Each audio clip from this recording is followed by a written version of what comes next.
Welcome back, everyone, to Tully Television, and today we're going to be getting into Hawkeye episode 2.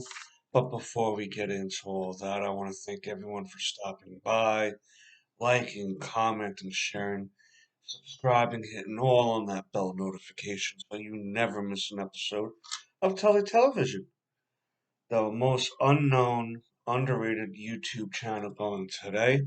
We're going to continue doing our catch up with the Hawkeye series.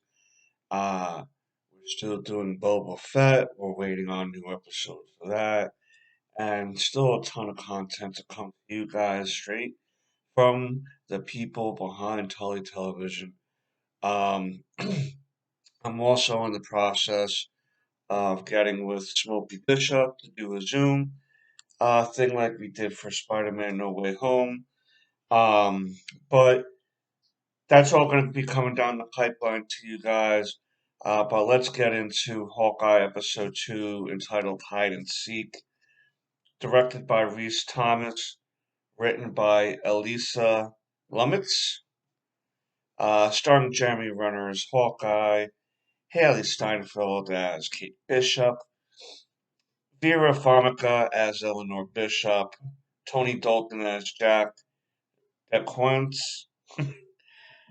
Aliqua Cox as Maya Lopez. I'm sorry if I mispronounce any of these names, purely not meant to disrespect. Free as Kazi. Um, Alexa Ponovic as Ivan. He plays one of the main tracksuit. Those two play two of the main tracksuit mafia guys. Linda Cordellini as Laura Barton. Laura Barton.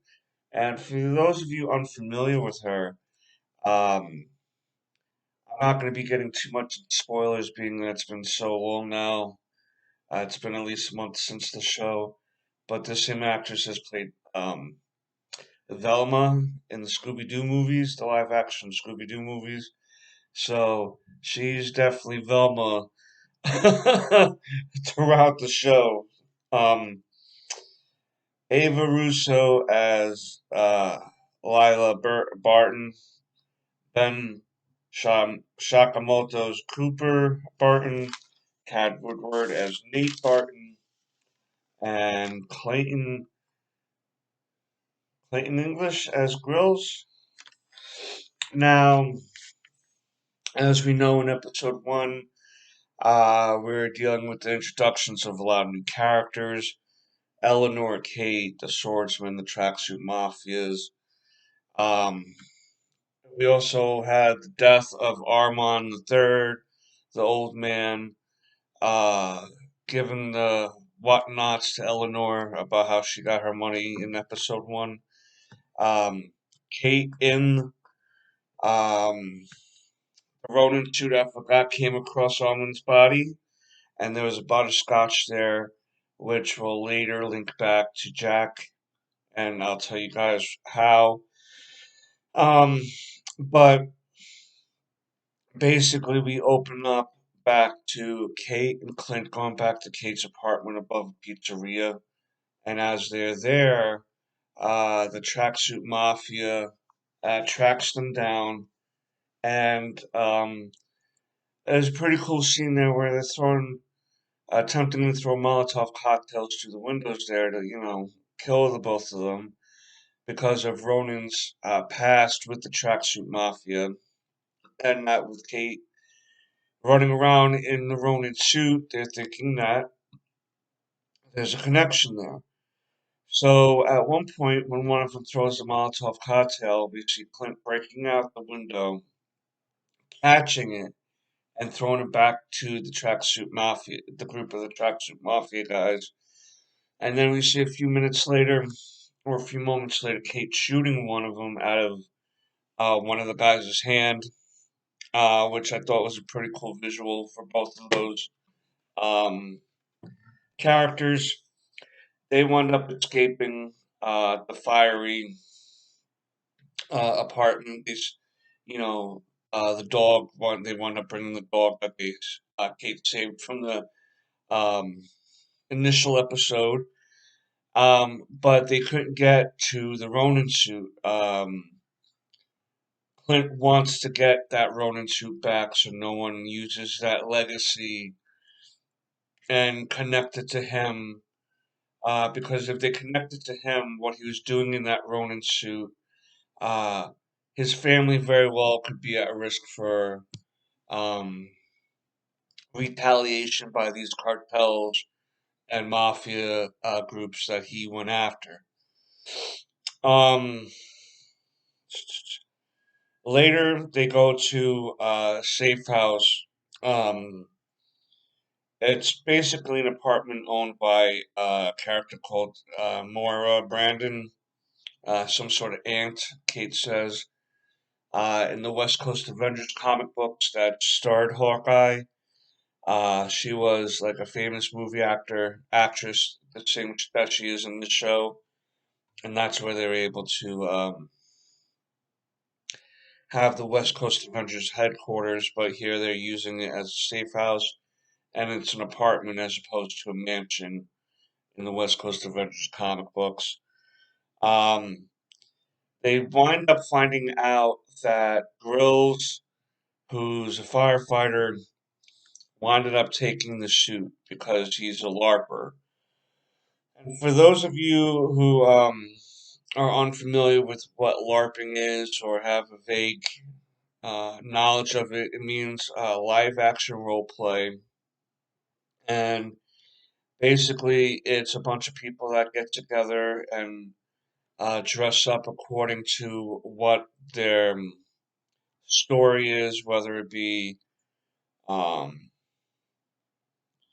like if it's a medieval story, then they dress up like the medieval times and what have you.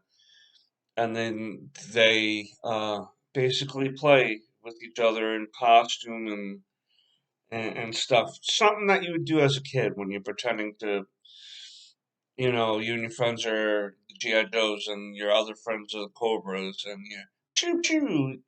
Except that it's an adult version and you're able to lay more money into your costume and your stage weapons. But basically, Clint gets that information on when the next LARPing thing is, and he's going to confront Grills there and ask him for the shoot back. But in the meantime, we see um, Kate and Clint talking, and basically Kate asks him about his hearing aids. And if you keep in mind in the group of Avengers, everyone pretty much has been enhanced in some sort of way or protected in some sort of upgrade. Like for Tony Stark, even though he's a regular person outside of the armor, he's such a genius that the armor he makes can protect him from all sorts of attacks. Um, Same thing with War Machine. Captain America is an enhanced super soldier. Same thing with Bucky. Um, so when like all these events happened in over the years of the Avengers movies and what have you, all the explosions near his head, all the explosions he was caught in, all the attacks on him, it kind of affected his hearing. So that's why you see him using sign language a lot. Um, Also, at some point in this episode, you see Clint sending his three children back home because he's saying that this is going to require his attention more than he thought. He promised his kids that he'd be back by Christmas, and he's going to make do on that promise come hell or high water in his mind. But he needs to make sure that this is taken care of first. Um, so he sends the kids home. They're upset, but they understand. Um, the wife seems to be more understanding because they have a conversation later on, which I'll get to. Um, Finally, we see Kate going by Bishop's security office building where Jack is at, and she confronts him a little bit about the death of Armand, and he understands how she mistrusts him, and him dying by the by a sword. It looks like it's him, but he's trying to.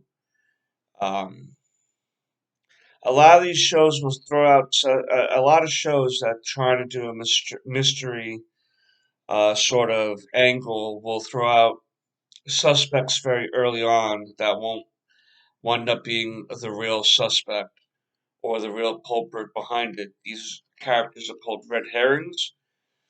And if you're a Pup Named Scooby Doo fan, every episode, Fred would accuse a character by the name of Red Herring behind the thing.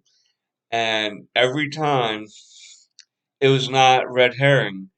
And then one episode, in this one episode of this running gag for years on this show, Fred decides not to accuse Red Herring, and it wound up being Red Herring. So, great running joke for a show. A Pup Named Scooby Doo. If you've never watched it, watch it. It's an entertaining show. It's definitely one of my favorite Scooby Doo shows. But um, I think I was thinking at this point that Jack was a red herring character, but we shall soon see. Uh, Kate gets invited to dinner later on for with Eleanor, her mother, and Jack.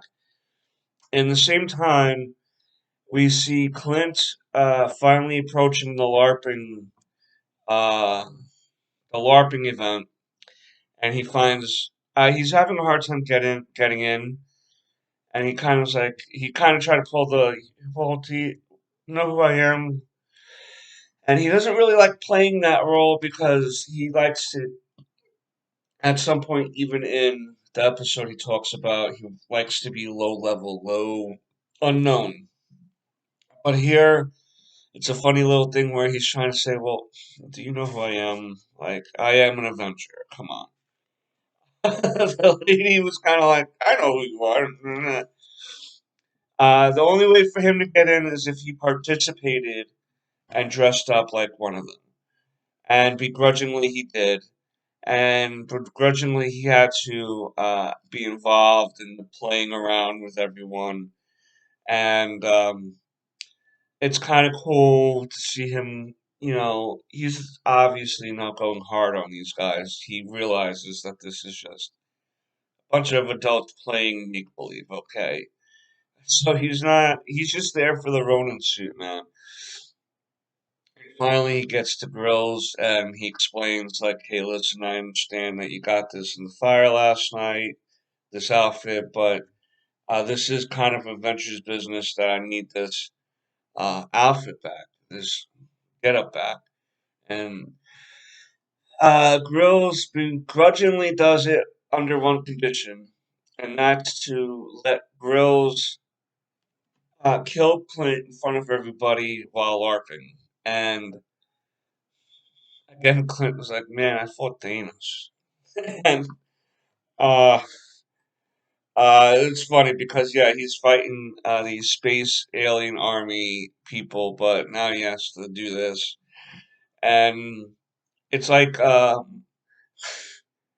it's like Michael Jordan in his prime having to fucking let some 10-year-old dunk on him in order to get some piece of memorabilia back or something that he wanted back. you know, like, no, this belongs to my father. I need it back, type of thing. Um, Grills wins, and Clint gets the suit back, and he puts it into a locker storage unit in New York City. Obviously, that's where this is all going on, Manhattan and the surrounding areas. Um, we see him talking to his wife. She's asking him, what the next play is, what's his plan. He's telling her that's the Tracksuit Mafia. She seems very familiar with these guys and his past interaction with them. And she says basically, like, I trust you. I know if you say you're going to be back by Christmas, I know that that in your heart is what you're trying to do. But you need to handle this also. So she gives him the, go get him, Tiger speech. And that's when we see Kate. We transition back to Kate at dinner with Eleanor and Jack. They both, or one of them, definitely know more than what they're letting on. And finally, Kate just nonstop harassing Jack about the Armin death, and because she wound up finding a butterscotch at the scene of the crime, um, same butterscotch that Jack himself carries around, and she convinces him to have a dueling contest, a fencing dueling contest, which he keeps like pushing back. I don't want to do that. I don't want to do that. It's gone. Or, and then even at one point when they're fencing, he's like, "Oh, you got me, you got me." And finally, she tries to attack his face, and he disarms her like so quick. It was like, whoa. She's a state champion. She's been a state champion. She's the best fencer at her skill range, and he took her down like it was, well, not literally took her down, but like took the sword out of her hand like that, like a real professional. She might have been doing it for 12 years because she's about 22 and she started doing all this around 10. He's probably been doing it for 30, 40 years. So, what he's forgotten, she's just learning type of thing that these old timers like to say. Oh, I forgot more about this than you'll ever know. And it's like, well, you better remember it, man, because you might fuck us all. Whatever. So they go back to being regularly dressed because they're in the fencing outfits. And Jack blows it off. He's like, man, don't worry about it. It's not the first time I've had someone try to take my head off. And then he offers Kate the butterscotch, and she just bugs out and leaves because she's thinking that's his way of, being passive aggressive to her. And she takes off and decides to track Clint down using his phone number with an app that's on her phone that Bishop Security puts in there. And she was able to track him down to this place where the Tracksuit Mafia now has Clint captured, so to speak. But Clint is playing along for the most part. He's talking to Cassie. He's talking to um, what's that fellow's name? Ivan. And he's saying, "Listen, man, I know you guys aren't the ones in charge here. Where's the one in charge? I'll talk to her. I'll talk to them, not to you guys. You guys are just boneheads." And as he's getting ready to maybe make some headway with them, here comes Kate flying in from the roof, all in her little get up, and she comes crashing through the roof and totally fudges it up, and gets herself captured. And now it's going to make Clint's job more difficult to get information, and then he's going to tell him like you kind of screwed this whole thing up. I had it, and whatever the case may be, she's starting to realize like, oh, maybe this is way more deeper than I was willing to go with this. She's starting to understand a little bit that she is in over her head. She didn't just come down and kick everyone's ass and save Clint and that was it. That's why I like this character, Kate. I was a little concerned about Kate Bishop, but I like that she's coming in and making major mistakes, but is able to learn from them later on. So they're both captured, and then Ivan goes to get uh, who it seems like is in charge of this group, and it's Maya Lopez, aka the character Echo. Character Echo has photo sensitive memory where anything she sees you do, she's able to do it. Uh, she gives him, she does sign language to him. He leaves. She absorbs her environment a little bit more because she was listening to music by the vibrations out of the speaker, and then she decides to start to go out to meet Clint and Kate, and that's where the episode. So we're getting a little bit deeper on who's behind uh, the auction um, interruption. We're understanding now that also they're looking for Ronin, and they're thinking that these two uh, definitely know. Um, if they don't know who Ronin is, they definitely know where Ronin is, where he's at, or where she's at, in their view. So um, they're gonna make him talk because they're really wanting Echo. Echo and the Tracksuit Mafia really want Ronin. Sorry, and we're gonna find out definitely in the next few episodes why that is, what their beef is with Ronin, and if the mafia or part of the mafia or criminal organization, we can only understand what Ronin might have done to them. But that will be explained in the next episode or two. Um, that's where we're off at right now. I want to thank again everyone for stopping by, liking, commenting, sharing. Subscribe if you haven't subscribed. I hope I've earned it today. I hope I find you in great spirits. I hope that I was able to add to your great day. And until next time, peace, Snookums.